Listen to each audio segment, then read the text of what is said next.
Good morning बच्चों।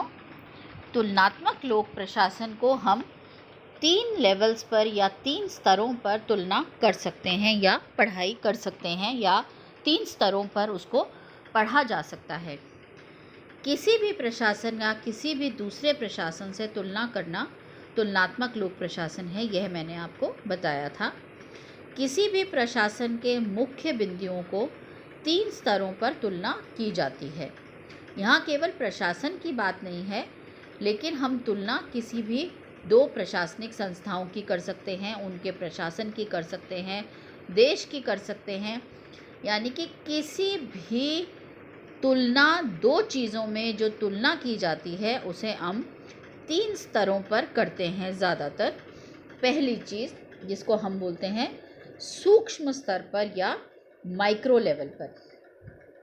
किसी भी छोटे से छोटे संस्थान की तुलना अगर किसी दूसरे संस्थान से की जाती है तो उसे सूक्ष्म स्तर पर तुलनात्मक प्रशासन कहा जाता है। फॉर एग्ज़ाम्पल, अगर हम किसी एक विद्यालय की स्टडी दूसरे विद्यालय से करें, हम किसी एक कॉलेज की स्टडी किसी दूसरे कॉलेज से करें, हम किसी एक दुकान की स्टडी दूसरी दुकान से करें, या कोई भी व्यक्ति की तुलना दूसरे व्यक्ति से करें, एक क्लास की तुलना दूसरी क्लास से करें, इसे हम माइक्रो लेवल स्टडी या सूक्ष्म स्तर की स्टडी कहते हैं। दूसरा स्तर जिस पे तुलनात्मक लोक प्रशासन किया जाता है या प्रशासन की तुलना की जाती है उसको हम बोलते हैं मध्यम स्तर या फिर मिडिल लेवल मैनेजमेंट। अब मिडिल लेवल या मध्य स्तर किसको कहते हैं? अगर हम किसी एक देश की कुछ प्रशासनिक विशेषताओं की तुलना दूसरे देश की उन्हीं विशेषताओं से करें तो उसे मध्य स्तर पर तुलनात्मक प्रशासन कहा जाता है। यानी कि जैसे मान लीजिए हमारे प्रशासन की विशेषताएं हैं, प्रमुख प्रशासनिक विशेषताएं, इनका हम तुलना फ्रांस के प्रशासन की विशेषताएं से करें, या अमेरिका के प्रशासन की विशेषताओं से करें, या ब्रिटेन की प्रशासन की विशेषताओं से करें, या नेपाल के प्रशासन की विशेषताओं से करें, लेकिन केवल कुछ बिंदुओं की तुलना अगर हम दूसरे देश के कुछ उन्हीं विशेषताओं की तुलना उन्हीं बिंदुओं से करें तो उसे मिडिल लेवल कंपैरिजन या मध्य स्तर का तुलनात्मक परीक्षण या विश्लेषण कहते हैं। तीसरा लेवल होता है जिसे हम माइक्रो लेवल बोलते हैं, इसे बृहत स्तर कहा जाता है। बृहत स्तर का मतलब बहुत वास्ट एरिया, बहुत ह्यूज एरिया। एक देश का प्रशासन किसी दूसरे देश से तुलना करें अगर हम और बृहत स्तर पर तुलना करें तो उसे तुलनात्मक प्रशासन कहा जाता है। जैसे हमारे देश में भी संसदात्मक शासन प्रणाली है और ब्रिटेन में भी संसदात्मक शासन प्रणाली है।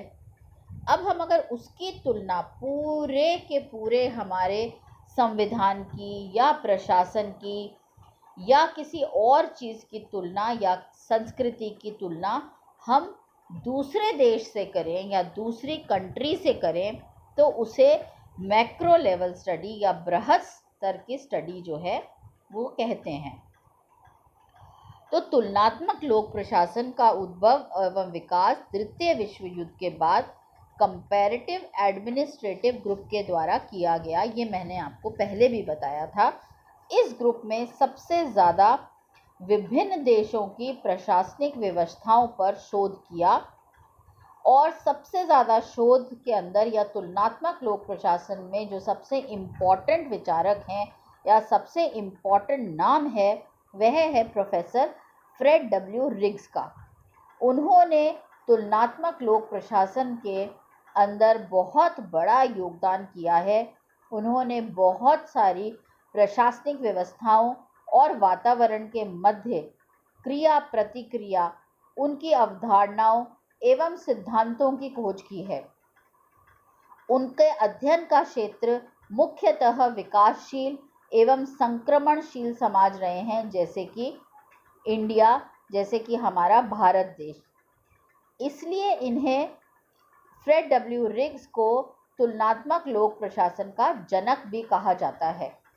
तो फ्रेड डब्ल्यू रिग्स ने बहुत सारी प्रशासनिक व्यवस्थाओं का माइक्रो लेवल पर, मिडिल लेवल पर और मैक्रो लेवल पर यानी कि बृहद स्तर पर, मध्य स्तर पर और एवं सूक्ष्मतम स्तर पर भी तुलना की है।